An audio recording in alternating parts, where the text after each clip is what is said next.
America's public enemy number one in the United States is drug abuse.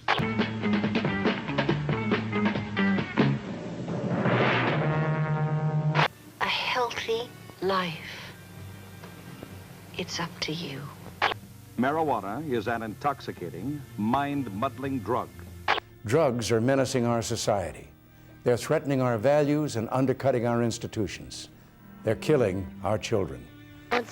No. Scared? I ain't scared. On the streets of New York, it's called crack. This is the most addicting thing that probably ever existed in the world. These 5 minutes I'll be speaking that somebody in the United States will die of a drug overdose, and it is almost a 72% chance that during those 5 minutes it will be fentanyl related. And drugs became more important to her than anything else, including family. Crack is such a menace in New York, the city has declared war on it. That 190 people a day overdose and die every single day in the United States of America. That is about a 737 plane. That's what about a 737 aircraft can carry. Could you imagine the national media attention it would get if they were reporting that a plane was crashing every single day and killing 190 people? But because it's 190 drug addicts, we don't feel that way. The greatest disservice that we do to ourselves and our community is we don't talk about it. They wouldn't use drugs because you raised them better. Well, tell that to all the parents that have buried their kids. When I found him in the park, he was still breathing. But he was laying on the cement all by himself in the middle of the park in the dark. Because America has been known to bully and shame drug addicts instead of dealing and trying to understand what the actual root of the problem is with that. Police in Massachusetts looking to file child endangerment charges, look at this, against a mother who apparently overdosed.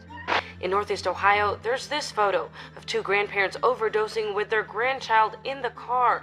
I'm here to tell y'all that fentanyl is going to make the Sackler family look like saints.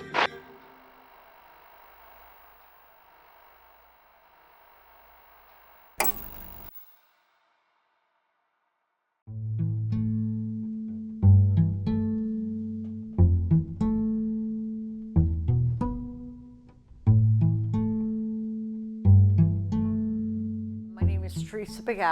I am 53. I'll be 54 in November.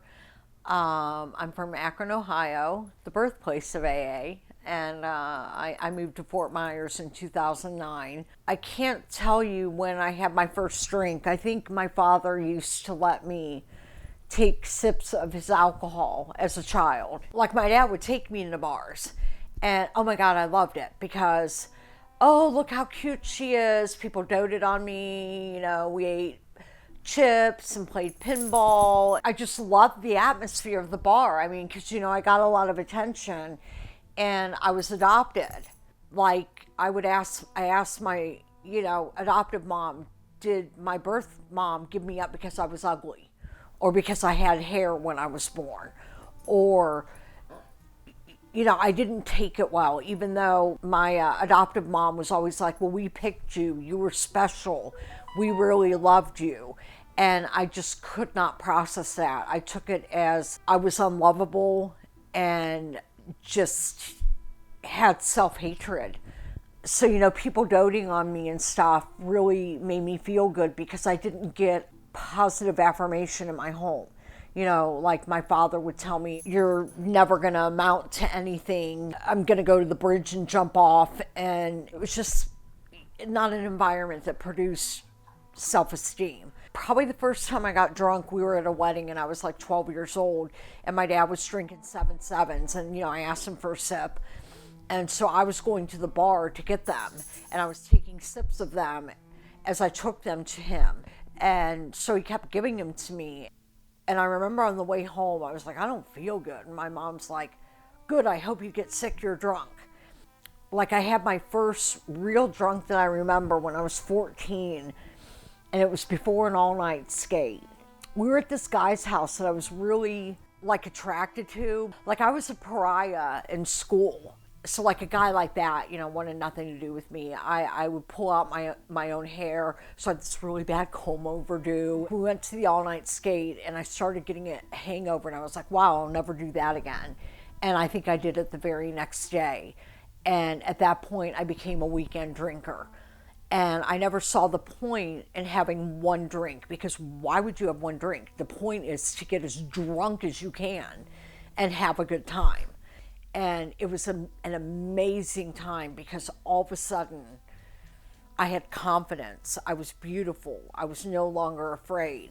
I felt I could stand up for myself. Like, alcohol gave me everything that I had never had, because I was so insecure and so full of fear and anxiety. And really, I think alcohol saved my life, because I think I might have committed suicide.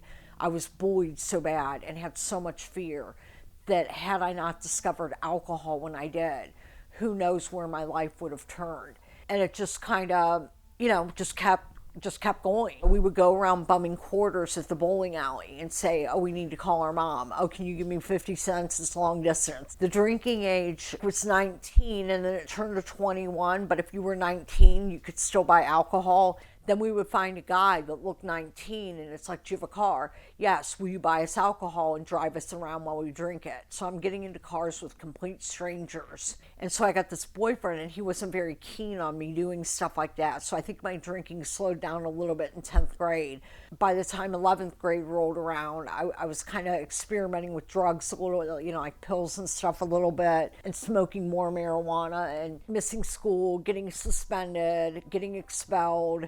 I got put on probation because I dragged a man into the women's bathroom at the roller rink and was in a sex act with him, and the police came in. I guess I was arrested. I mean, they didn't put me in cuffs, and I wouldn't tell them who I was for the longest time, because I just had an abortion, and I did not want my dad or my mom to know what I was doing in the bathroom, because I was raised Catholic. So I finally told them who I was, and they told my dad what I was doing in there, and I was so humiliated. I had to go to court, and of course I lied and said, oh, he forced me, blah, blah, blah, blah, blah, to not look like a slut. So, I was having consequences due to my drinking and, my inappropriate behavior with men. I had this boyfriend that had a girlfriend of 6 years when I met him. And I thought, well, if I can break those two up, then I'll really be worth something. And I ended up breaking them up. He laid his hands on me and stuff. And the way I looked at it is like, well, I'm going to see him with my big black eye, so that way he'll buy me something. I finally left him. Basically, when I was 20, which I always left someone when I had someone else, I kind of started staying with this guy. I was a date that never left. Like, I stayed with him and just started slowly moving my stuff in with him. And I just drank every night.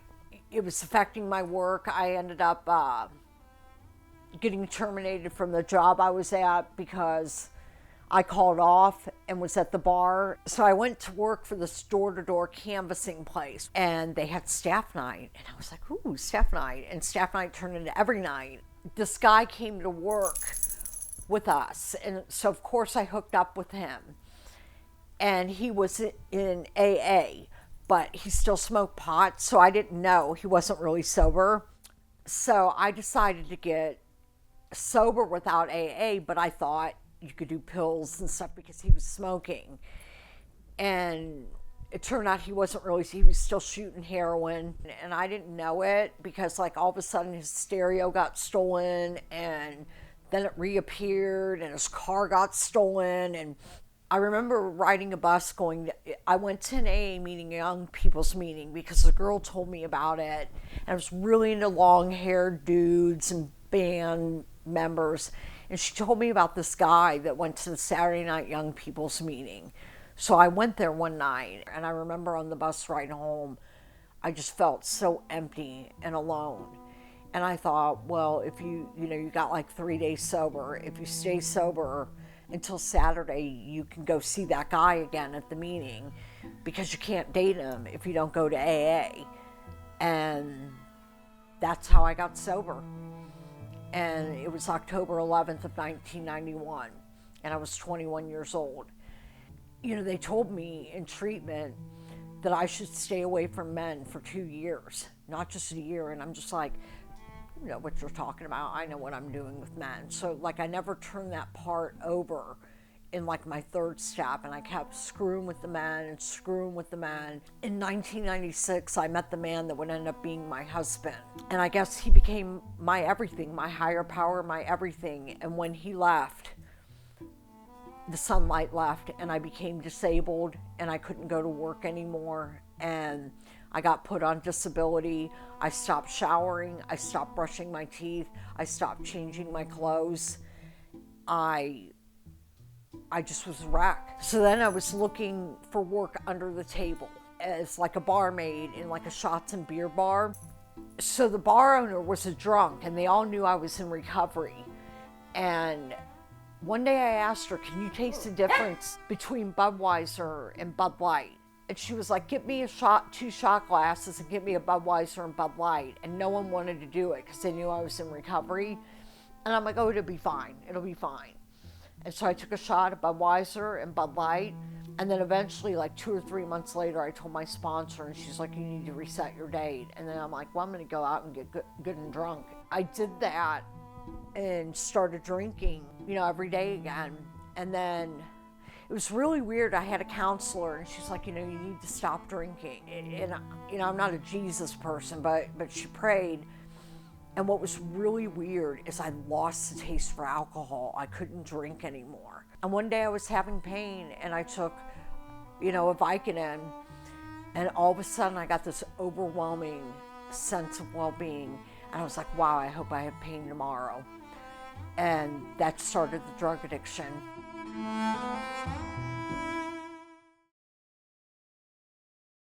All right, so we're just gonna have a normal conversation about everything. So I'll try to stay as normal as possible. Yeah. Whatever that means. Right. My name is Brian. I'm 42. I grew up in Northeast Ohio, I guess primarily in like Medina, that area. I grew up in a very middle class, upper middle class, family setting. I guess I could say I wanted for nothing. Growing up, I had everything that I needed and more, probably. My father was an addict, and he kind of, was out of the picture when I was very young. Kind of came back around as I got a little older, around 6, 7-ish. He struggled with his own issues and was kind of like verbally and emotionally, I guess, abusive, or I don't know how you want to label it. I hate labeling anything, but growing up, I was exposed to what alcoholism could be for someone and what it could make people do. He stole from my mother when I was very young, and kind of screwed her finances up and whatnot, and then obviously wasn't there for me as a child. And then so as I got a little older, he found recovery himself. He came back into my life. He took me to my first AA meeting. That was kind of awkward, for a 7-year-old to try to understand all that, coming from someone who's supposed to be like a parental figure. So I kind of grew up, not feeling the best way toward, people who had those issues. 10 or 11 years old, I told him I never want to see him again. And he gave up his rights to visit with me. I can't use that as an excuse that my father wasn't around. It definitely contributed to some of the behaviors that I exhibited, but it wasn't a major trauma, and I think I maybe relied on it as an excuse for too long to continue doing the things that I was doing.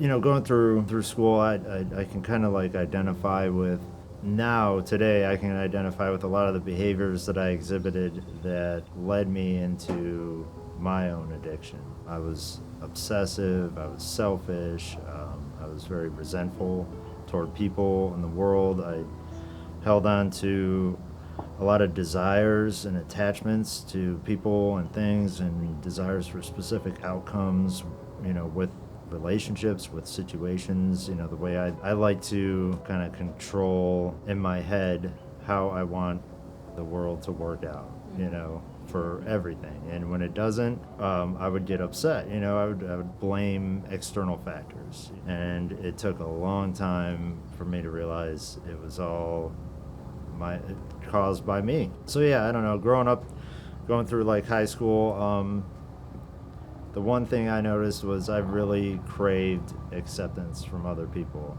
and wasted a lot of my time trying to charm others, I guess you could call it, and fit in. And I would do so by, I guess, acting out, or, you know, being the class clown. Because I struggle with those things, I exhibited like obsessive behaviors throughout high school, and very self-centered, you know, type of outlooks on life. I definitely noticed from the first time that I used a substance that I didn't use it like everyone else. I started kind of late, to be honest. I was in high school, like halfway through high school, when I first like drank and smoked weed. And I noticed that the first time I did it, I was at a party. It was the first time I drank, and everyone else, you know, was up hanging around a bonfire till like 3 a.m.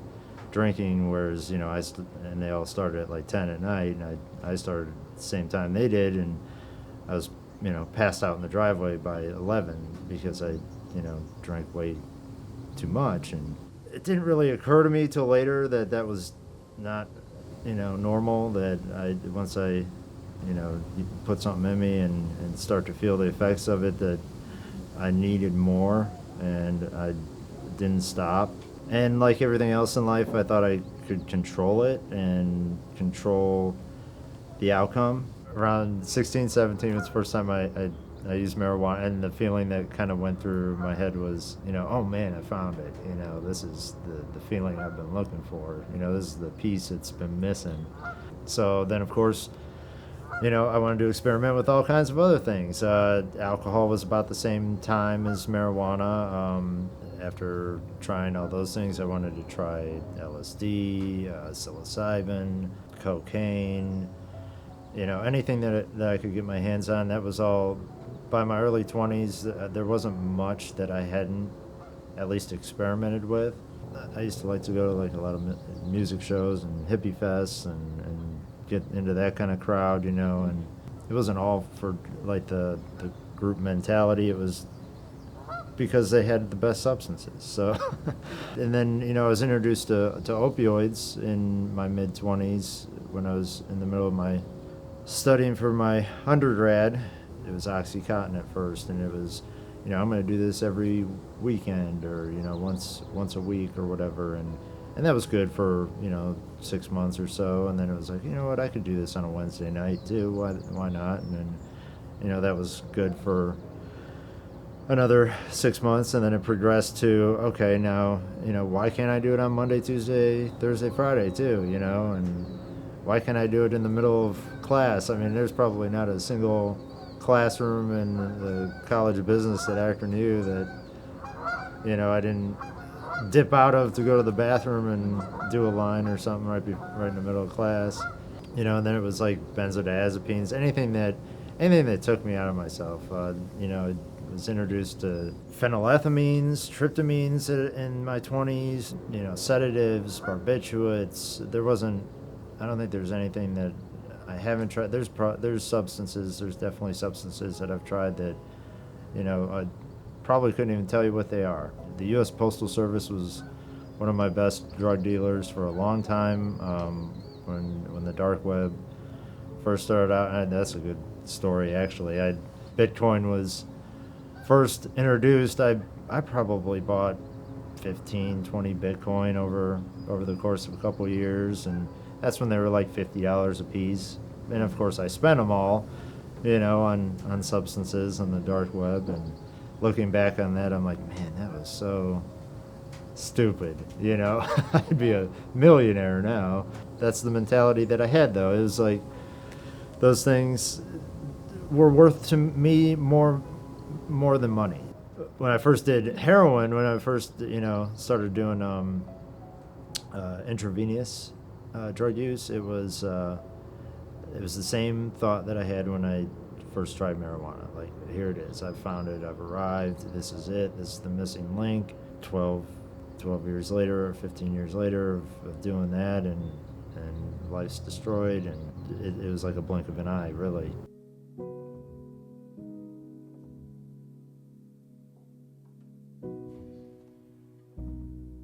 Think back, if you can, to like the first moment you used a substance. Oh, I can remember that like it was yesterday.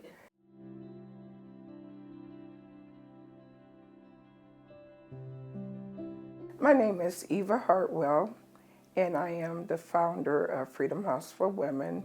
I have been sober 26 years after 12 treatment programs. I grew up in a large home, so we always had parties there. There was alcohol. We had a full bar, and it was fully stocked.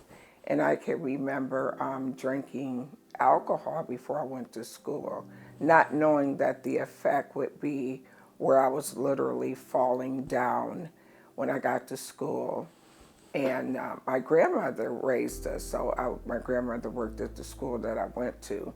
So the principal called, said that I had been drinking. I went home, I threw up, but I liked the way I felt. I had a group of friends that they drank as well. So at 12 I was drinking, introduced to marijuana. My addiction started to get more use. So every weekend we would meet up at the park over here close to where we're at, our agency is at.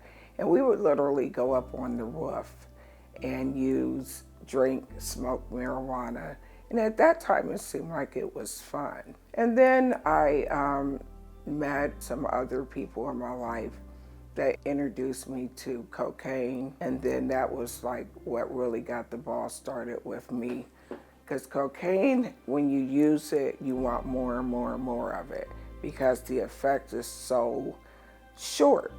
So that became, oh my goodness, that became a full job of how to get high every single day. At that point, I had 4 kids.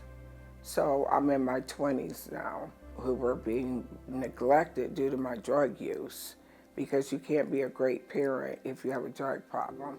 And me and their father both had a drug problem. I went to my first treatment program at 25. I went to IBH and I stayed out there, but I didn't stay sober. Any of those episodes of going into treatment, I would get the information, but I didn't apply it. Recovery is about applying the information that you learn in treatment. And so I would get out, I would start back on that vicious cycle again. Then I would go back into another treatment facility thinking like, I'm done. But I think in what I can look back on now and kind of say it was more like a resting period, if that makes sense. Like you're gonna get rested up and then you're refueled to be able to go back out and start using again. Children's Services tried to work with me, but due to my addiction, I wasn't compliant. So at that point, they decided that they were going to remove my kids. I have to be very grateful that my mother and their paternal grandmother was able to assist with them. Otherwise, they would have been in foster care. And my kids were, at that time, 3, 6, 7, and 8 when they were removed. And they were removed because they didn't get to go to school because I had sold all their clothes, literally. So they weren't in school. The caseworker came by and she said, this is it. And so she said, we're going to take your custody of your kids and you need to try to go into treatment. I was very angry, but I was angry because I felt like they had wronged me by taking my kids. And I got a chance to find out from legal that you are the parent, but the county, the city, they have a right to remove your kids when you're not taking care of your kids adequately, whether it be for neglect, no food, no clothes, whatever that looks like, they have a right to do that. I didn't have any visitation with my kids, and I was just so angry about the whole situation. You know, like, how dare them take my kids from me, even though I'm the one with the substance problem and they're the ones being neglected. Kids do not get the option to say, well, I'm going to move out, or can you call Granny so we can go over there because you got some problems going on. And my addiction was hidden from my kids. I never knew that they knew anything about the addiction with me and their father. I went to treatment for the very last time. It was called the Horizon House. I was their very first client there. I did really great there. But I had to move back to Akron, where all the problems were. I didn't live that far from where this building is, where we do all our services. I literally lived probably about 3 minutes away. And so I had to go back to the same house, the same environment. And that was really frightening. While I was in Ravenna, I had the opportunity to go to a lot of meetings in Kent. I went to meetings in Manaway. I went to meetings in Woodstown, and I met a lot of great people to help me to realize that I had an addiction, you know, that there's a problem there. And the only way you're going to quit this if you do these things here. Go to meetings, get a sponsor, get a home group, be active and participate in all of those components are like key components for my recovery. And I had dropped out of high school because of my addiction. And I dropped out in my senior year. I literally went back to night school to get 2.5 credits. Now, if that's not insane, I don't know what is, you know. And when I look back over it, I think, wow. And so I decided when I came back to Akron, I was going to get my children back. I was going to go to night school, and I did all of that. I needed to get a job. I hadn't worked. My whole life was all centered around addiction. All my friends were in addiction. So now I'm trying to start a whole new life over, plus learn who my kids are. So when you're in addiction, you're not paying attention to your kids. You're not paying attention to what they need. So I couldn't even tell you what their favorite color was, what kind of food they really liked. So it was kind of like being reintroduced to my children. Me and my kids went to counseling. I can remember being annoyed with that because that was one of my children's services requirements. And so the therapist, who was awesome, she said, you know, not just you get sick, the whole family gets sick. And I had never thought about that. And I believe that to be so true, that it's a trickle-down effect when you're in addiction that your family gets sick along with you. My father was in recovery as well. He was a really big enabler. So in my addiction, I used my dad to help pay for bills, buy us food, anything that I had messed up with money or food stamps, because at that time I was on public assistance, and he would always bail me out. In the end, I called him and he said, I'm going to give you something to eat, but this is it. You cannot have any money. That's it. And I think that right there was an intervention for me to get well, because had he given me any more money or did anything financially, I probably would have still been continuing on using. So he kind of set the ball in motion that he wasn't going to help us anymore.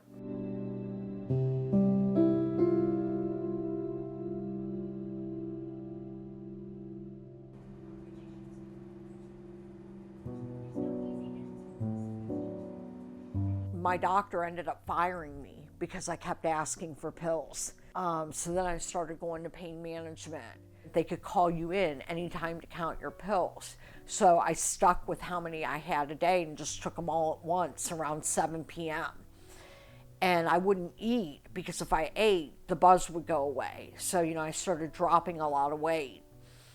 And I had met this guy. He had bought me a Diet Pepsi. I was sober at the time, not going to AA or anything. And I looked down at him. I was like, well, I guess if I get stuck with him, he's not too bad. Because I really wanted to give up dancing and prostitution. So I was prostituting because I could make $100 in basically a half hour, whereas I had to stay at the bar because I worked at seedy bars where there was no set tip and people were sometimes really cheap. Sometimes it would take 5 hours to make $100 where I could make it in 30 minutes. And I thought I was a classy prostitute because I charged $100, that I wasn't a $20 hooker. So I thought I was better than the rest of the people. I wasn't even doing it to buy drugs or alcohol. I was doing it like to buy expensive shoes or to pay my car payment. Like I said, just so I wouldn't have to go in that bar for 5 hours. And then if I ate, I realized if I showed up at Barberton Citizens Hospital, they'd give me a Ford Dilaudid.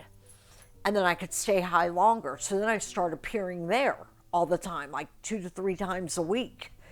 And there was only one doctor that refused to treat me.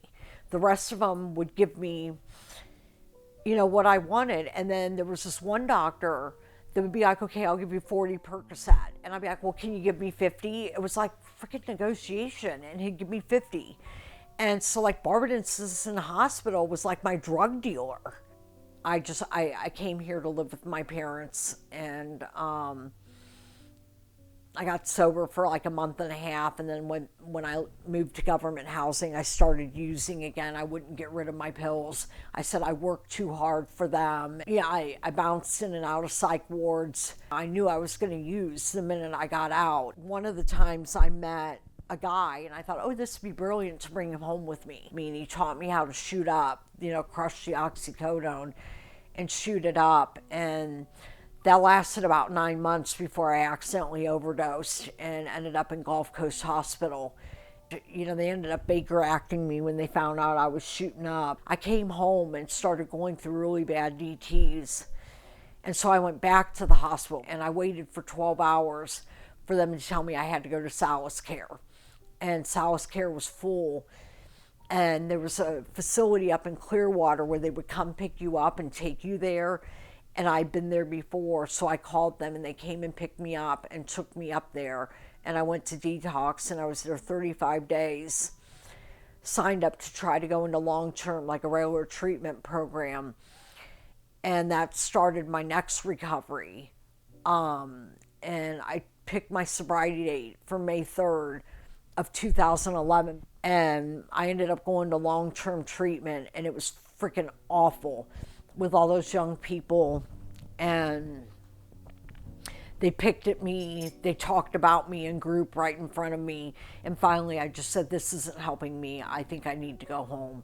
And they did graduate me. I was only there like 66 days, but they did graduate me.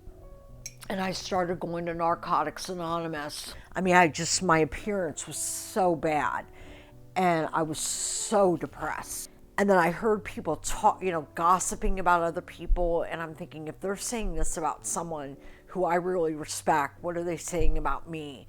And it just made me really isolate and made me not want to go to meetings. And that's always been my detriment. I stopped going to meetings, and I use, and I have a bulged disc in my back, and it was acting up, and it was moving into my groin. And at first I was able to take the meds as prescribed, and then one day I just started eating them. Then I got sober for a while and was going to meetings and being pretty active, working steps. And then I started dumpster diving, and it was freaking wonderful to make money off trash, and it was so fun. Fond memory of my mom. My mom would offer, if I couldn't get the trash, to get in the dumpster and get it for me. And I'm like, Mom, you're 87 years old. You're not getting in a dumpster. And I just started not going to meetings, and then, one night abused Klonopin, and then kind of like started socially using opioids. And then when it would get really hairy, I would stop and go through like a depression for 2 weeks, and I'd be stopped for a while, and then I'd start using again. I'm kind of a follower. My business partner got her medical marijuana card, so I was like, oh, I got to get mine, even though I don't like smoking pot. And I was like, maybe that'll keep me off the opioids. Like when I first started smoking, oh my gosh, like in my mind's eye, my hip would melt and my eye would melt. I ended up having really violent thoughts. Like I thought about biting the dog's nose off. So I was really afraid I would come to one day and like find my mom like bludgeoned or whatever, like that I would go into a rage or something and harm her. The fears about my mom, it never stopped me from smoking pot. I just called the, I don't know if it's a barista or whatever you call them, to ask them what my problem was, see if they could solve it. And they're like, well, you know, you've obviously had violent thoughts before, but it's paranoia. You're smoking too much THC. Lower the THC. So that was my solution. Instead of stopping, it's like, oh, let's just lower the THC. And eventually I smoked so much pot that I didn't get euphoric anymore. And what ended up happening was I just ended up doing opioids and pot. And I didn't take very good care of my mom. You know, my idea of dinner was feeding her Stouffer's because I'm not eating every day, to not get rid of the high, because there was only so many pills I was prescribed by the pain management doctor. You know, he didn't prescribe me pills that I could shoot up anyway, but you know, my mom had pills that I could. And I always said I wasn't gonna take my mom's pills, and I was taking her pills. But I used to hate people that would take like cancer patients' pills and stuff. And here I am using my mom's medication. And it just got so bad that, you know, I had a gun in the house and basically I was spiritually dead. And I thought, I'm going to shoot myself. And I thought, well, who's going to take care of mom? And it's like, okay, I'm going to shoot her, shoot the dog, and I'm going to shoot myself. And it was just like, I've got to get help. I called my brother and I'm like, I need to go to detox. Can you please come down here and take care of mom? I mean, it was just awful. It was just awful to think that smoking pot every day and doing opioids could do that. I really didn't drink anymore, but, and I tried to get sober and I couldn't stop. I just could not stop. I had to be physically removed from society to stop. So I went to detox March 11th, but I was high as a kite. So I did set my date at March 12th, but I ended up taking more visceral than what I was prescribed. And so I ended up changing my date to March 26, 2022. And it was tough in detox. I was running around like a crazy person saying I'm watching my mom die. And I got in a pissing contest over a chair with one of the techs. She was really rude. And she put her hand on me and she was like, you were chosen for this. And I was like, oh my God, I was adopted. I was chosen for this. And, you know, I'm on disability. I'm able to stay home for her. And it just gave me goosebumps. And so I believe God speaks to me, that there's God signs if I can block out the calamity of the world and see them. You know, it hasn't been easy because she became bedbound about 2 weeks after I got sober. And thank God I was sober because I could have never cared for her.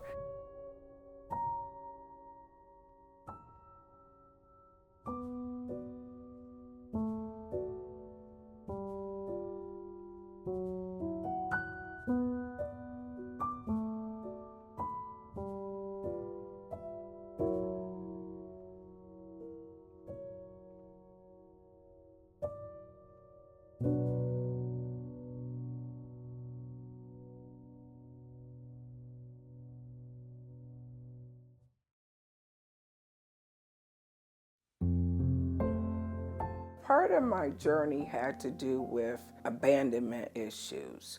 So my parents divorced and my dad came home from work. This is what my grandmother told me. And my mother had cleaned out the whole house. And my father at that time did still have an alcohol problem. So we went to live with our grandmother. Very, to me, abusive person, verbally. And I think my solution was to pick up and start using. So I think that fueled the fire for my addiction. That was an escape mechanism for me. What I know today, and I told my kids is, sometimes we could think we're doing something right, like my father thought it was right to put us with his mother. Her behavior, because she had it, and what I know is that we have 4 generations of addiction. So there are my grandparents, my father's father, my father, his sister, then me, and my cousin and her kids. I have a cousin that had a full-blown scholarship, ended up getting addicted, ended up getting ran over by a car, and is paralyzed. So now he is doing wonderful. He's been sober for 2 years, but that's the price he paid. The price that I paid was being emotionally abusive to my kids, because you can't be present when you're trying to be getting high all day. You can't be a good parent when your electric and your gas is off and your refrigerator is empty, and that's what I exposed my kids to. When I got my kids back, and it did take me a year to get them back, they went to meetings with me. So all over Akron, we went to meetings. We had to ride the bus sometimes. Everyone knew my kids. They would come with their little coloring books, their trucks, and that was important for me to be able to listen to the speaker, the topic of the meeting, and try to see how I could really apply that. I don't think I know my recovery is the most important thing in my life. I don't care what's going on. This is my foundation. When my father passed away, my father had 35 years of recovery. We went to Founders Day, which is, they have it at Akron U. It's like where people from all over the country come, all over the world. And it was just so cool to be going with my father to Founders Day, you know. I loved it. And when my father died, that was the biggest blow that I had. And I wanted to drink so bad. I had to think that drink through. And I had to tell myself, okay, you take a drink, he's still gonna be dead. You take a drink, you're gonna disappoint everybody, including yourself, lose your recovery, and you may not be able to stop drinking. And then at 5 years sober, and I'm doing everything, I'm going to meetings, but then I met a guy. And then we went out. He said, I wish you could have a drink. And that sounded like a great ideal to me because I hadn't drank in 5 years. So here's the point. I forgot that I was an alcoholic in that moment. So in that moment, I decided, okay, I'm gonna take a drink. And then I tell you, that guy regretted that he encouraged me to have a drink. And then it was just for the next 18 months, I drank and drank and drank and drank. I met the guy I ended up marrying. He said, we could do a whole lot of things, but we can't do them if you're drinking. And I was like, wow. So the last drink I had was November the 13th. So my recovery date is on the 14th of November. So in November of this year, I'll have 27 years. I could not have went to Akron U and did all of those things I did there. I would have never opened Freedom House. I probably wouldn't even be alive. In my addiction, I had got shot. I was with a guy, he murdered another guy.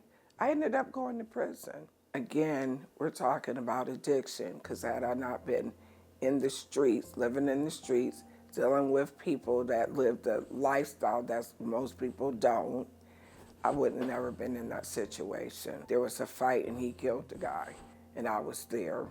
And then, of course, when you're with people, you get charged too. And so I ended up doing 3 years in prison. And I had just turned 18.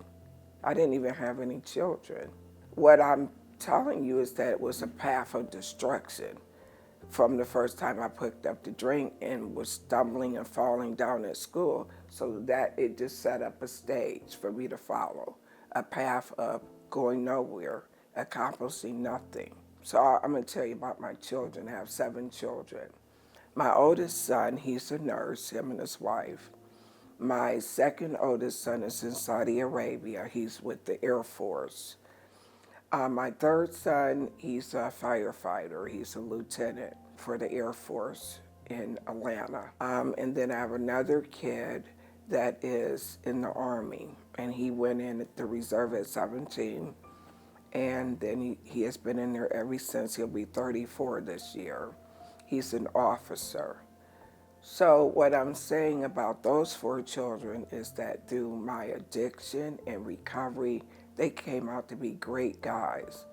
I raised them as very no tolerance type of parent.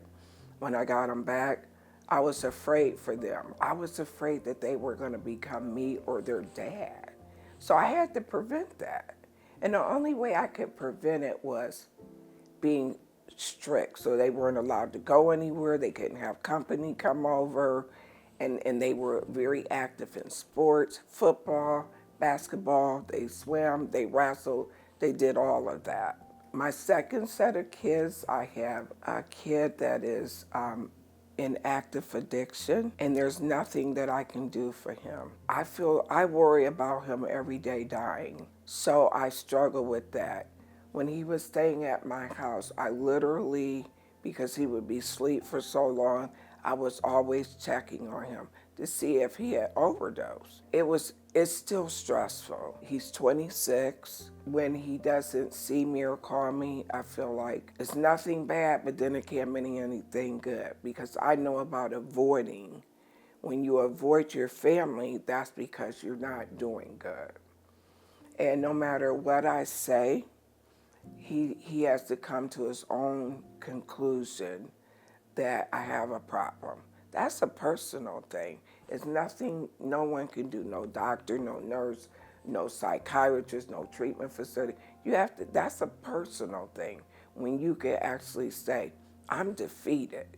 And that's where I had gotten to. I was homeless because once my kids were gone, I didn't have a house to live in. And you know, when I see my son, I know that he has not gotten as far as he can get. I'm always talking to him about treatment. I took him to treatment, and he called me and he asked me, could I come and get him? I said, absolutely not. I left him down there. His girlfriend tried to come and get him. Their car broke down. Can you come down and help us? No. So my point is, I'm not going to enable him. No money, no nothing. I'm not going to give you $1, $10, $20, and that might be the money that causes my son to die. So I don't want any responsibility for that. What can I do as his mother? I feel bad for him, you know, and then my other son that's under him, he's going to be a firefighter. He's 22. And then my youngest son, he found a scholarship to Notre Dame. So he goes to school at Notre Dame. So I've raised 7 sons.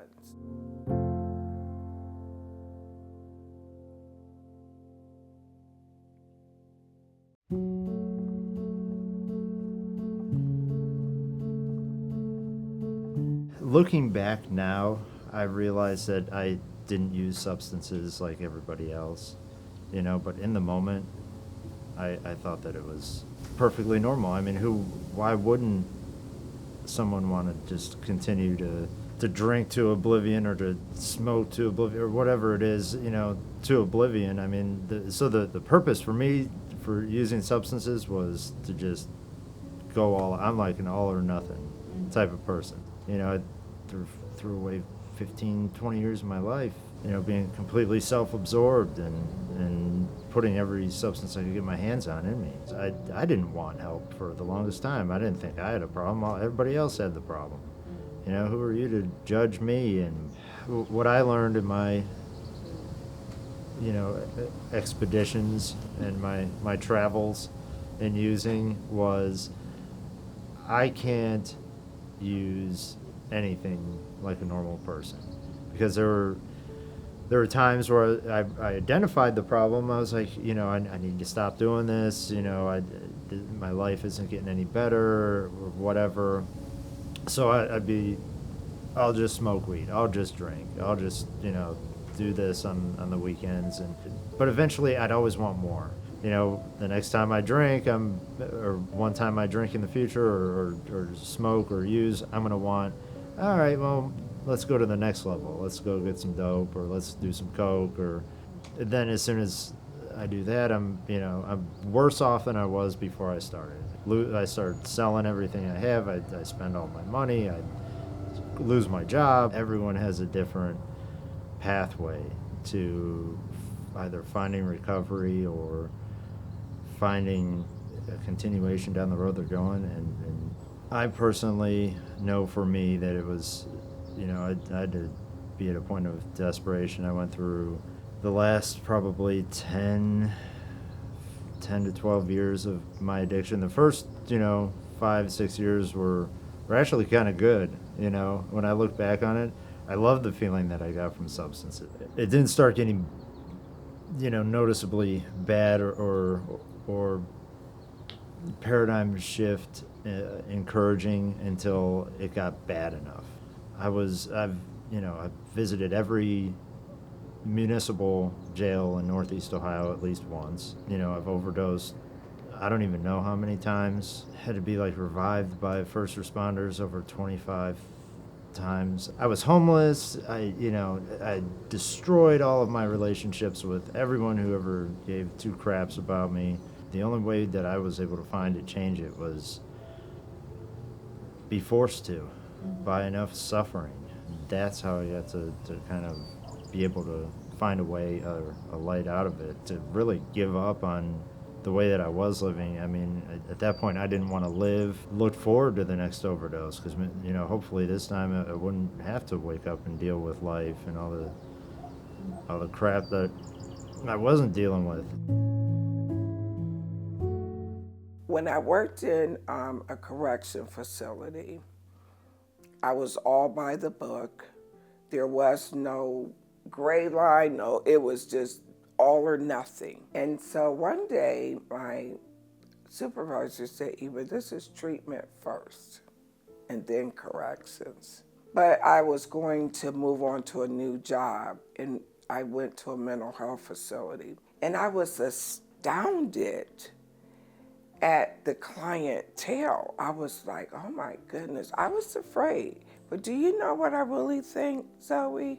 I think that God set me up to have that compassion, to be able to help people and not have that correctional thinking, if that makes sense, to be able to help people with a heart and not like this arm fist. That is what we do for women here. Now, I have to be very honest, I'm very direct. The women know there is accountability, that they have to go to their meetings, they have to go to counseling, they have to take drug screen tests. That's accountability. And what I tell women when they talk about their family haven't talked to them, they burnt their bridges, and they're sober now. And I tell people all the time, because you're sober doesn't mean that people are ready to forgive you. That's a process. That is a process. And fortunately for me, I was able to go to counseling with my kids and work on some of our issues, which I was the issue, not my kids at that. I mean, they were young. What could they be doing besides being kids, I learned some parenting skills, went to some parenting classes, did all of that footwork, but I also went to counseling individually at another agency because I still had really deep issues about my mother. Because I'm like, okay, how could a mother just leave her kids? And you know what my dad said to me? He said, Eva, how are you any different? You don't even have your kids. He said, you can't expect for the judge to give you your kids after 2 or 3 months of being sober. And that was another light bulb moment. And they would deny me when it would be time for me to try to see about getting my kids. It was denied. And it was denied up until a year. And they wanted me to work on myself. They wanted me to work with my kids on our family issues. In my recovery, I would go to 2 and 3 meetings a day because I was very afraid of relapsing. Relapsing is big. For me, in my personal recovery now, I know that a relapse doesn't have to occur unless I choose for it to occur. So I have to think about it, think about using, then I have to find out where I'm going to get the drugs, get the money. So it's a whole process. At that time, in my early addiction and early recovery, I just felt like that was the norm. Now I don't believe that, for me personally. Over the course of me working on my recovery, I finished high school, and that gave me encouragement, that, hey, I can go to college now, and that's exactly what I did. So I went to Akron U. I got an associate's degree for applied science in alcohol addiction, and then I went on and got my bachelor's in teaching, adult education, and then I stayed and did my master's in counseling. And along the way, I'm working at different community-based facilities. So I worked in mental health at CSS, I worked at Orienta House, and in that part of my life, I got a chance to see just how the impact was for other people as well. And so I decided that I was going to open Freedom House for Women because I felt like there are so many women like myself that have nowhere to turn to, wanted it to be specifically focused on women only. And so we decided that we were going to start the nonprofit. I actually had met some professors at Akron U who served on the board, and then we decided that we were going to open, and we had an opportunity to get this unit here that we're in, and that's how we started our services.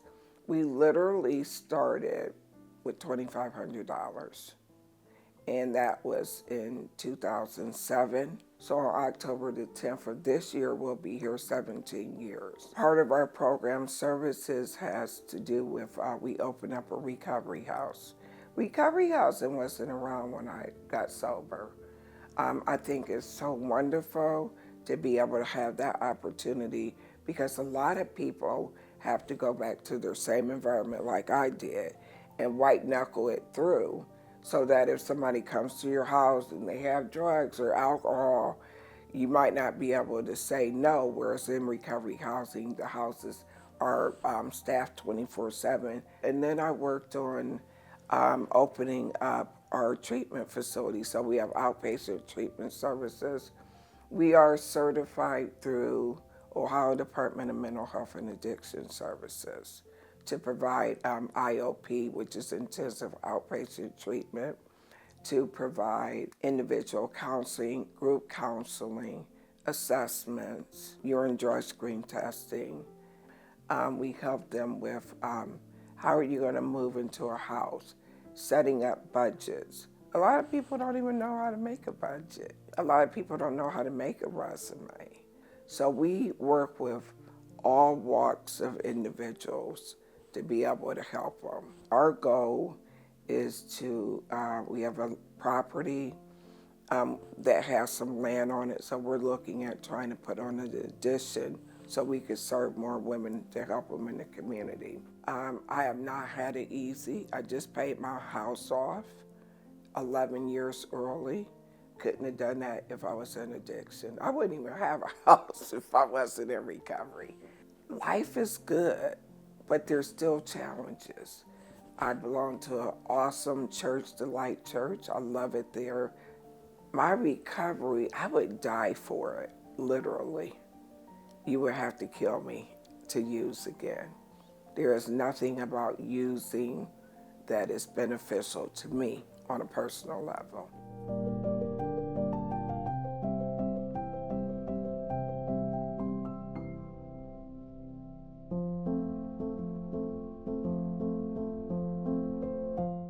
Everyone's got a different experience, a different reason, different, group of trauma experiences that led them to wherever they are today.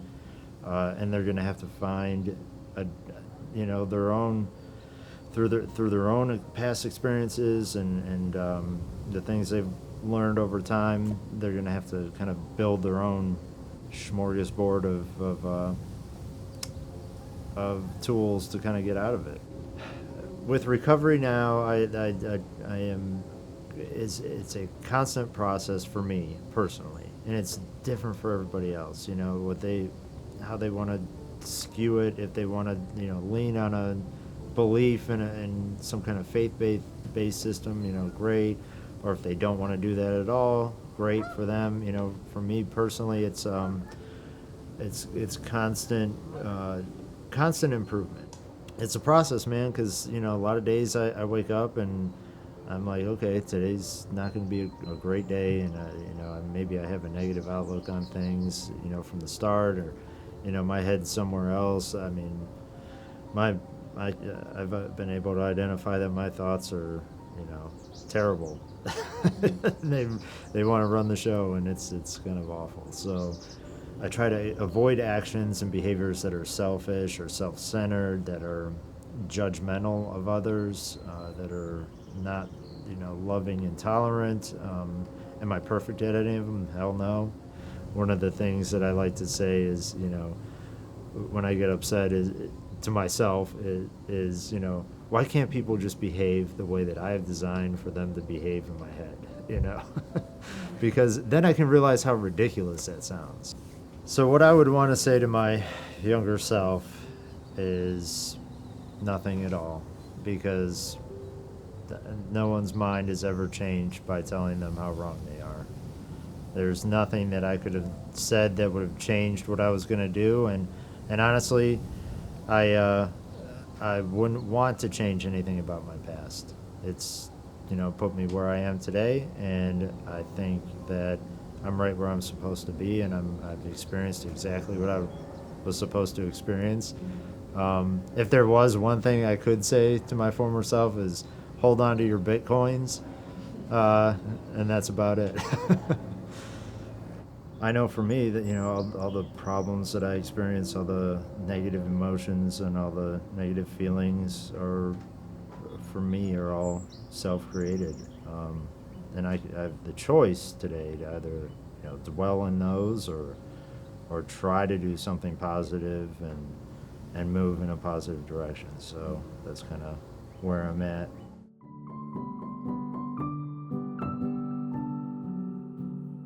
Thank God for AA and sobriety and my higher power, my sponsor meetings, because I really feel the love in AA. People just really love me. I do have a sponsor here.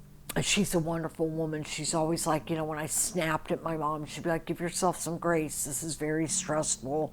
She doesn't abuse me or talk down to me. She's a wonderful woman. It's given me time to work the steps at my pace. I attend 6 meetings regularly, 5 days a week. Currently, I'm writing on my 4th step, but my sponsor told me to put it on hold for right now. So I guess that's what I'm gonna do. I kind of want to get it done. Maybe it's an ego thing, because there's people with like 90 days that are on step 7, and it's kind of like, okay, I have 16 months and I'm on 4. September 28th, we had a hurricane and we were evacuated, but we stayed here because of the dog. And that was scary. And I lost my lanai, my carport, and my business. I bought Victoria's Secret Pink at a discount. I found a way to do that. And I had 62 totes and only 6 survived. The rest blew all over the yard. I went through that. And then my mother just passed Saturday. I mean, like yesterday I woke up and I was so depressed that oh my gosh, I just felt awful, and I just had to go back to bed after, my Aunt Shirley called. I haven't even listened to the message yet, and I didn't call her back, and I just couldn't deal yesterday with anything, and went back to bed till about 8:30 at night. Now they're trying to put a judgment against me for credit card debt due to making a poor business decision and gambling debt. And so it's not just a poor business decision. You know, I have to be honest, I was overspending and cash advancing at the casino and stuff like that. And I've stayed sober through it all. I have no desire to use, thank God. When my mom passed, prior to her passing, she had pill form oxycodone. And I knew she wasn't going to take that anymore. She had liquid, so I had the nurse take that out that morning. And then when she passed, I had them destroy all the narcotics. So there's none in the house for me to even use, you know, if I wanted to. They're gone. I promised my mom I would not go back to my old ways. And I don't think I would disrespect her that way, one day at a time. I can't imagine going back to that lifestyle and being a walking dead person again. I was taking 205 milligrams at once of oxycodone. My first sponsor said she didn't think I had the capacity to be honest. So I try to be as honest as I can with my sponsor, because I don't want to be one of those such unfortunates that can't get this program.